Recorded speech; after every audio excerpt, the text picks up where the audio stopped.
नमस्कार दोस्तों। मैं आपका दोस्त अवतार हटहूर यूट्यूब चैनल पे स्वागत करता हूँ। उम्मीद है आप लोग सभी ठीक ठाक होंगे।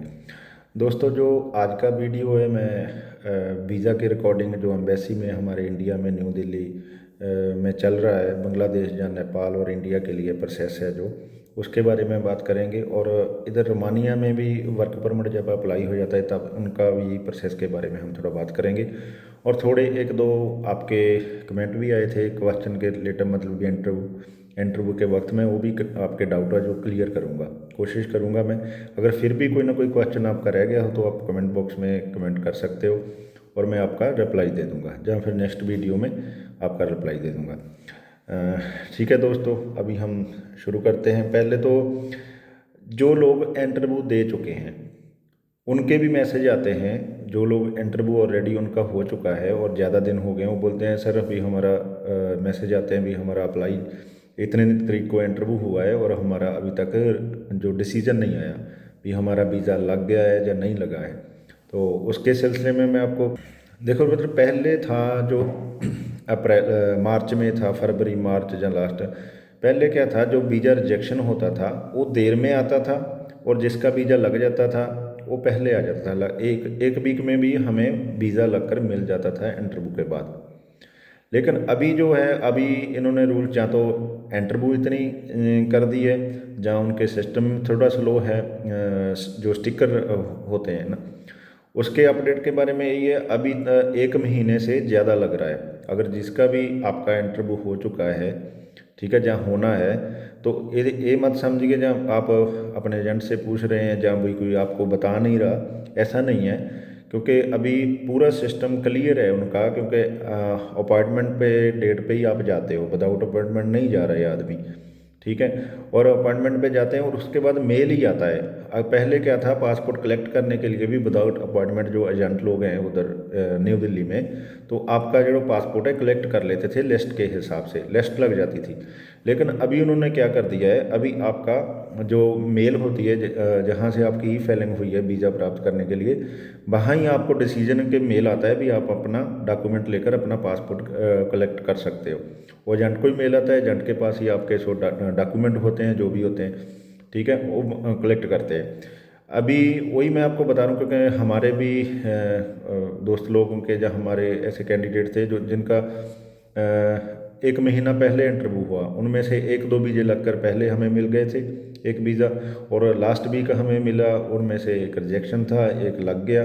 और अभी भी लाइक 1 महीने से भी ऊपर हो गया, 35-40 दिन हो गए अभी तक जिनका डिसीजन नहीं आया। तो वो भी हम वेट कर रहे हैं। ऐसे ही आप लोगों का है, आप भी अगर आपका इंटरव्यू है निश्चिंत रहिए, ठीक है। जो भी है, किसी के पास आपका रिजेक्शन है या नहीं है, तो आपको मालूम हो ही जाना है। थोड़ा सब्र रखिए, क्योंकि अभी 35-40 दिन 45 दिन तक एम्बेसी ले रहा है वीज़ा स्टिकर करने के लिए इंटरव्यू के बाद। पहले नहीं ऐसा होता था, लेकिन अभी ऐसा हो रहा है। और दूसरा, आप क्वेश्चन पूछते हो ज़्यादा भी, अगर हमें पूछते हैं भी आपका कोई रिलेटिव रोमानिया में है, उसके बारे में, वो आपका मैं एक डाउट क्लियर करूँगा। देखो ब्रदर, अगर कोई आपका ब्रदर है, ठीक है, आपके फैमिली में से कोई है, तो आप निश्चिंत होकर उनको बता सकते हैं भी हमारा यूरोप में, लाइक रोमेनिया में। अगर अदर कंट्री यूरोप में पूछते हैं तो नो बोल दो, क्योंकि उनको मालूम हो जाएगा भी ये आदमी का अगर कोई है और पहले यूरोप अदर कंट्री में है, तो इनको सपोर्ट करेगा, ये आगे भाग सकता है, तो आपका वीज़ा रिजेक्शन के चांस हो सकते हैं। लेकिन अगर ऑलरेडी आपका ब्रदर है, जहाँ कजन ब्रदर है, जहाँ बहुत ही रिलेटिव फैमिली से कोई भी, जहाँ आपका फ्रेंड सर्कल में है और रोमानिया में ऑलरेडी 1 साल से, 2 साल से, 3 साल से, ठीक है, तो आप डायरेक्टली बोल सकते हो जैसे आई हैव भी मेरा फ्रेंड है, जहाँ जो भी है ना, भी वो रोमानिया में है भी ऑलरेडी इतने टाइम से, और उनका पूरा आप उनकी कंपनी के बारे में, या कितना टाइम हो गया उसके बारे में थोड़ा डिटेल वो जानकर रखें। अगर आपको क्वेश्चन दोबारा पुट किया जाता है एम्बेसी के थ्रू, काउंसलर के थ्रू, तो आप बेझिझक होकर उनका जवाब देने का। क्योंकि अगर आपको एजेंट लोग या कोई भी नो इसलिए बोलते हैं क्योंकि आपकी इंग्लिश है जो, अगर कम है तो गड़बड़ा ना जाए। अगर आपने नो बोल दिया तो दैट्स ऑल, वो उधर ही जो समाप्त हो जाए। अगर हाँ, आपका ऑलरेडी रोमानिया में है और आपने बोल दिया है भी हैं जैसे, और आपको पूछते हैं तो आपको बताना है, क्योंकि उसमें से आपको वीज़ा जो चांस लगने के ज़्यादा है। क्योंकि मेरा एक्सपीरियंस ये रहा है, मेरे जो कैंडिडेटों ने ऐसा बोला है, अगर उनका ऑलरेडी था इधर, अगर उन्होंने बोल दिया तो उनको 100% वीज़ा मिला है। अगर जिन्होंने नो बोल दिया, ठीक है, उनका वीज़ा नहीं लगा है। बस गड़बड़ेशन हम यही कर देते हैं जहाँ आपको आप घबरा जाते हैं भी, अगर उन्होंने दोबारा पुट कर लिया क्वेश्चन और उसी रिलेटिव, तो आपको रिप्लाई नहीं करना आएगा उनका, क्योंकि बोलना नहीं आएगा।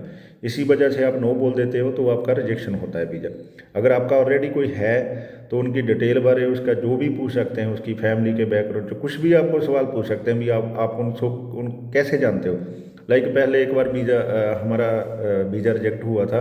उनका फ्रेंड था, लाइक फ्रेंड नहीं था, जूनियर सीनियर था, कारपेंटर का काम करते थे लड़के, एक साल पहले आ गया था और उसी ने मेरे पास उनकी कापी लगवाई थी।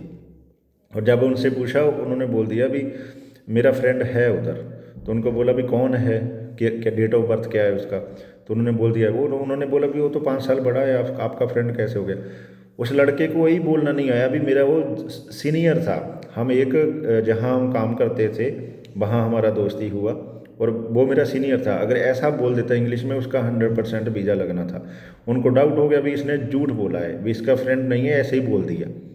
तो इसीलिए आपको जो काउंसलर आपका जो भी आपका डेलीगेशन आपकी इंटरव्यू ले रहा है, तो उनको पूरा सेटिस्फाई आपने करना है भी, जो अगर मेरा फ्रेंड है तो वो कैसे है, अगर आपको पूछ लेते हैं, ठीक है। ये बात आप पूरा अपने मन में रटाओ।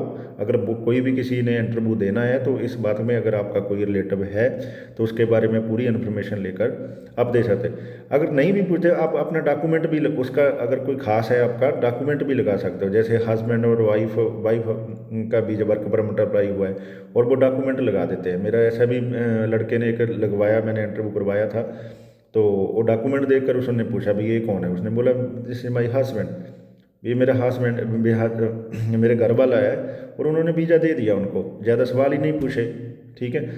तो इसलिए अगर आपको पूछते हैं भाई अगर आपका है तो आप रियली आपका है तो आपका जेन्युइन पूरा आंसर देने का पूरा उनको बताना है, तो आपके वीज़े के चांसेस ज़्यादा हैं। इस सवाल मैंने आपको डाउट करना जो क्लियर करना था। बहुत लोग पूछते हैं, अगर जिनको इंग्लिश नहीं आती वो नो बोल सकते हैं, लेकिन अगर भाई इंटरव्यू देने जा रहे हो आप इंग्लिश की वजह से रिजेक्ट हो गए तो ये क्योंकि आपको पहले पता लग जाता है 7-6 महीना आपने इंग्लिश की तैयारी करनी होती है, तो इतना तो 1-2 महीना लगाकर आदमी बेसिक इंग्लिश सीख ही सकता है। अपने भी मेरा ये रिलेटिव है उसके बारे में जवाब देने के लिए। बाकी वो बेस का भी जैसे लड़के कल मेरा इंटरव्यू हुआ है, मेरे लड़के का वो पूछ रहे हैं, डेट ऑफ बर्थ पूछ रहे हैं, नाम पूछ रहे हैं, कंपनी का नाम पूछ रहे हैं, आपकी सैलरी पूछ रहे हैं, कंपनी की लोकेशन पूछ रहे हैं, कंपनी का क्या काम है, आप क्या काम करते थे, ठीक है, आपका एक्सपीरियंस कितना है। और दूसरा बात, अगर कोई लेबर में आ रहा है और उसके हाथ नाजुक हैं, ठीक है, उसका भी वीज़ा रिजेक्शन हो रहा है। अगर आप हार्ड काम में आ रहे हो तो आपको हैंड को देखा जाता है भी आपके काम किया है आपके हाथों ने, आपके हाथ में मेहनती हैं हाथ, ठीक है। इसलिए ये भी हो जाता है। अगर आप लेबर के काम रहे हो लेकिन सोहल हो आपके हाथ, जैसे बहुत सॉफ्ट हैं, तो इसके बारे में भी आपको रिजेक्ट किया जाता है। वो आपके कपड़ों से आपकी पूरी बॉडी को देख कर भी वो जज करते हैं। तो आप अगर जाते हो अपना जैसे काम के हिसाब से अपनी पर्सनैलिटी वही काम के हिसाब से अपनी बना कर जाओ, ठीक है। उसका भी अभी पड़ता है। अगर आप एंट्रो आपका रूम में आने के लिए इंटरव्यू देने के और जाने के बाद भी आपका पूरा कैमरे में रिकॉर्डिंग होता है, उसको भी जज करके आपको वीज़ा देते हैं वो। इसलिए ये भी ध्यान रखो, ये नहीं भी आप लाइन में अंदर आकर लाइन में लगे हुए हो, जहाँ घबरा रहे हो, जहाँ आप मुस्करा ज़्यादा हंस रहे किसी से बात कर रहे हो, तो ये भी थोड़ा अपना देखने का, ये थोड़ी पॉइंट्स होते हैं हमारा वीज़ा प्राप्त करने के लिए भी, हमें किस ढंग से अपने आप को प्रोनाउंस करना है उधर, ठीक है। और दूसरा बात मैं आप करना था भी इधर कितना टाइम लग रहा है। देखो ब्रदर, इधर आज अप्लाई हो गया, आपके डॉक्यूमेंट क्लियर कंपनी ने कर दिए, ट्रांसलेट हो गए, सब कुछ हो गया, आज अप्लाई हो गया, तो नेक्स्ट डे में भी 2 दिन में हमको डेट मिल जाता है भी आपका वर्क परमिट कब आपकी फ़िज़िकल फ़ाइल जमा होनी है।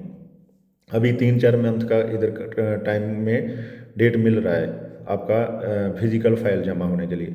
उसके बाद फिर इंडिया में अभी 7 के महीने का मानकर 6-7 महीने का काम मानकर चलो, अभी वीज़ा प्रोसेसिंग का जो टाइम है 6-7 महीने का लग रहा है। यही मैं आपको इन्फॉर्मेशन देना था।